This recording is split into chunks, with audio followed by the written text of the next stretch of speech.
तो hereditary fructose intolerance में actually होता क्या है, सबसे पहले हम फ्रुक्टोज का मेटाबॉलिज्म समझेंगे कि जो फ्रुक्टोज होता है वो फ्रुक्टोकाइनेज से फ्रुक्टोज ऑन फॉस्फेट में कन्वर्ट होता है, फिर अल्डोलेज बी से डिहाइड्रोक्सी फॉस्फेट में और ग्लिसराइड में कन्वर्ट होता है।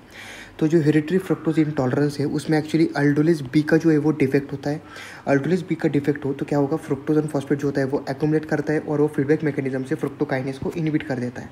अगर फ्रुक्टोकाइनेज इनिबिट जो हो जाए तो फ्रुक्टोज जो है वो ब्लड में बढ़ेगा। अगर फ्रुक्टोज ब्लड में बढ़ेगा तो यूरिन में भी जाएगा।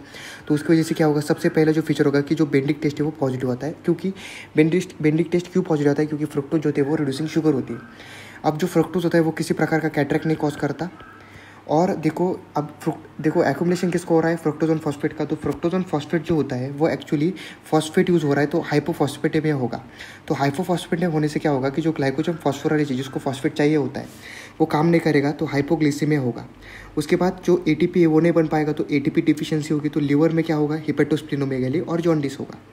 और जो एडीपी बना है वो एक्चुअली जो एडीपी है वो हाइपर यूरिसीमिया कॉज करेगा, क्योंकि वो यूरिक एसिड बनाता है। एडीपी से क्या होता है, मेटाबॉलिज्म होकर यूरिक एसिड बनता है तो हाइपर यूरिसीमिया होगा। अब ये जो एक्चुअली हेरिटरी फ्रुक्टोज इंटॉलरेंस है वो कब होता है, तो जनरली जो होता है वो बच्चों में होता है जब उनका ट्रांजिशन होता है मदर मिल्क से इन्फेंट फूड में। और इन्फेंट फूड में सुक्रोज जब ब्रेक होता है तो फ्रुक्टोज बनाता है, तो फ्रुक्टोज से हेरिटरी फ्रुक्टोज इंटॉलरेंस होगा। और उसमें क्या होगा, जो बच्चे में अल्डोज बी का डिफेक्ट होगा उसमें हेरिटरी फ्रुक्टोज इंटॉलरेंस दिखेगा।